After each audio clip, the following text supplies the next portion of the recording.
9월 27일 화요일 대놀뉴스를 전해드리겠습니다.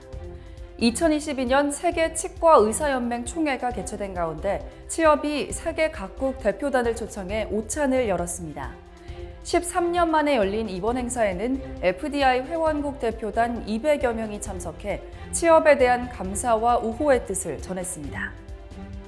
국세청 수출입 무역 통계에 따르면 올해 8월까지 튀르키예에 수출한 한국 임플란트는 전년 동기 대비 32% 증가한 2,488만 달러를 기록한 것으로 나타났습니다.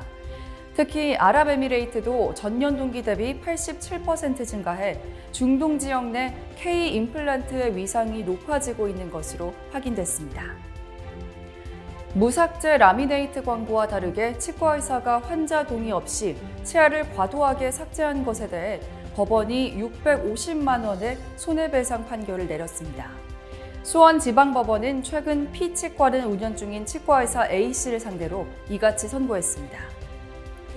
신경치료 시 구강 내 남아있는 근관은 없는지 방사선 검사 등으로 확실하게 확인해야 한다는 보험사의 지적이 나왔습니다. 현대해상 화재보험은 최근 신경치료 중 미발견 근관으로 인해 불거진 의료 분쟁 사례를 공유했습니다. 대한치과교정학회가 정기학술대회에 참여하는 전시업체 관계자들과 간담회를 열고 진행 상황을 설명하며 전시부스 자리 배치를 추천했습니다. 백승학 교정학회장은 이번 학술대회는 예상을 뛰어넘는 3천여 명이 등록해 성황리에 준비되고 있다고 전했습니다. 제77회 구강보건의 날을 맞아 광주시 치과의사회가 최근 건치인 선발을 위한 최종 심사를 개최했습니다. 이번 심사에서 광주시 치과의사회는 선발된 50여 명의 건치 학생 후보 가운데 초등부와 중등부로 나눠 최우수상, 우수상, 모범상 등 각각 5명을 최종 선발했습니다.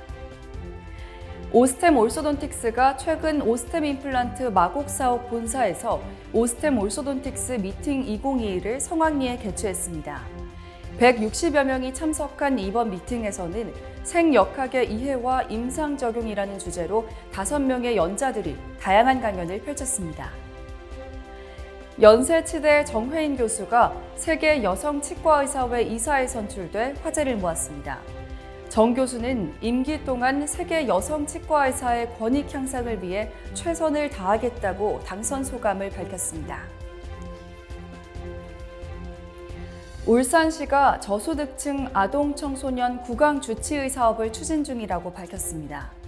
이번 사업에서 시는 만 6세 이상 18세 미만 기초생활보장 수급자 등을 대상으로 내진, 인레이, 유치 간격 등 1인당 최대 40만 원을 지원할 예정입니다. 이즈치과 당진점이 전동 휠체어 이용 장애인을 위한 제주여행 후원금 500만 원을 전달했습니다. 이즈치과 당진점은 지난 2013년부터 지역 장애인의 다양한 문화축제 지원 등 사회공헌 활동을 이어오고 있습니다. 충주 임플란트 치과와 충주 장애인 자립생활센터가 의료 서비스 제공을 위한 업무 협약을 체결했습니다. 이번 협약에 따라 임플란트 치과는 센터 직원 및 장애인 등에게 진료 서비스를 제공할 방침입니다. 대한치과위생사협회가 회원과 함께 운영하는 협회라는 비전으로 회원 제안 공모를 진행합니다. 참여 대상은 치위협 준회원과 미등록 회원을 포함한 전체 회원이며 제안서는 10월 20일까지 이메일을 통해 진행합니다. 대놀뉴스는 치과인 여러분의 제보를 기다립니다. 경조사, 인사동정, 봉사활동, 각종 행사 소식 등 치과계에 공유할 어떠한 소식도 좋습니다. 화면에 보이는 이메일이나 전화로 제보해 주시면 대놀뉴스에 반영 가능하고 우수 제보자에겐 소정의 상품도 드리겠습니다. 이상으로 대놀뉴스를 마칩니다. 고맙습니다.